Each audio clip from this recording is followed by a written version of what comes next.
നിങ്ങളുടെ favourite shows ഇനി ഒരിക്കലും മിസ്സാവില്ല. ഇപ്പോൾ C5-ലൂടെ കാണും നിങ്ങളുടെ ഫേവറേറ്റ് ഷോ തികച്ചും സൗജന്യമായി.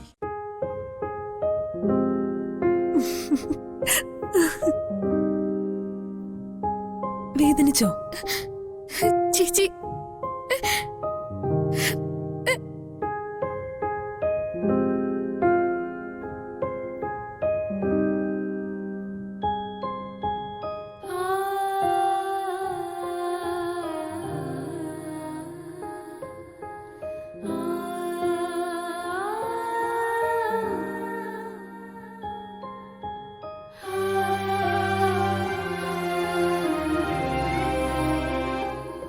ഞാൻ പറഞ്ഞത് സത്യമാ.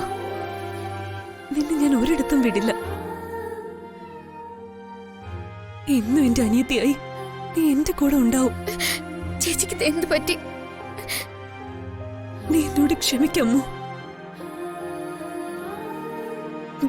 നീയും സഞ്ജുവും എന്നെ ചതിച്ചെന്നൊരു തോന്നൽ എന്റെ മനസ്സിലുണ്ടായിപ്പോയി. എനിക്കെന്നല്ല, ഏത് പെണ്ണിനും അതുണ്ടാവും.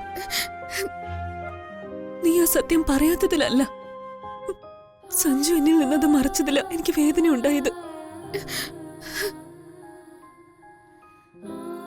ഡിവോഴ്സിലേക്ക് പോകാൻ തീരുമാനിച്ചതും അതുകൊണ്ട്. പക്ഷെ എനിക്ക് സഞ്ജുവിനെ മനസ്സിലാക്കാൻ കഴിഞ്ഞു. മറ്റുള്ളവരെ സഹായിക്കാൻ എന്തവസരം കിട്ടിയാലും സഞ്ജു അത് വേണ്ടെന്ന് വെക്കില്ല. ജീവൻ കൊടുത്ത് മറ്റുള്ളവരെ സഹായിക്കാന്നൊക്കെ നമ്മൾ പറഞ്ഞു കേട്ടിട്ടുണ്ട്. സഞ്ജു ജീവിതത്തിൽ അത് കാണിച്ചു തന്നു. നിന്നെ ആ അപകടത്തിൽ നിന്ന് രക്ഷിച്ചതിലൂടെ. എനിക്ക് ഇതൊക്കെ വിശ്വസിക്കാൻ കഴിയുന്നില്ല. ചേച്ചി എന്നെ വെറുത്താലും അദ്ദേഹത്തെ വെറുക്കരുതെന്നൊരു പ്രാർത്ഥന എനിക്ക് ഉണ്ടായിരുന്നുള്ളൂ.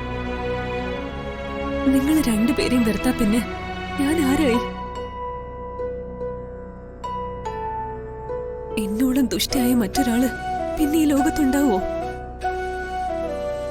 നിന്നോളം മനഃശുദ്ധിയുള്ളൊരു അനിയത്തെ വേണ്ടെന്ന് വെച്ചാ പിന്നെ ഞാനൊരു വിഡ്ഢിയായി തീരില്ലേ? പെട്ടെന്ന് ചേച്ചിക്ക് എന്താ ഇങ്ങനൊരു മാറ്റം ഉണ്ടായെന്ന് എനിക്ക് മനസ്സിലാവുന്നില്ല. കവിത ചേച്ചിയുടെ കൈകൊണ്ട് മരിച്ചു പോയെങ്കിൽ എന്ന് വരെ ഞാൻ ആഗ്രഹിച്ചു പോയി. സ്നേഹിച്ചവരെ തിരസ്കരിക്കുന്നതിനോളം വലിയ ശിക്ഷ ഈ ലോകത്തില്ലെന്ന് വിശ്വസിക്കുന്നവളാ ഞാൻ.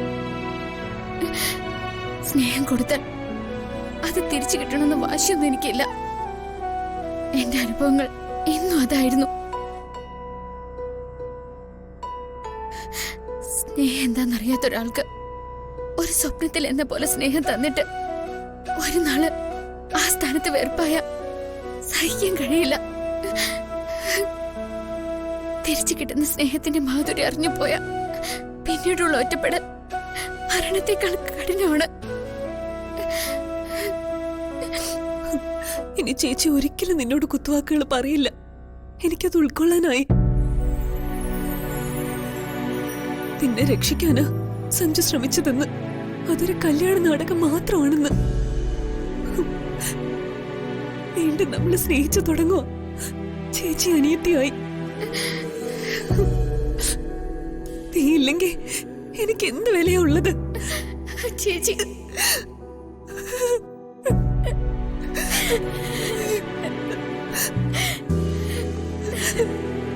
ഡൗൺലോഡ് ചെയ്യൂ C5 ആപ്പ്. കാണൂ എല്ലാ എപ്പിസോഡുകളും സൗജന്യമായി.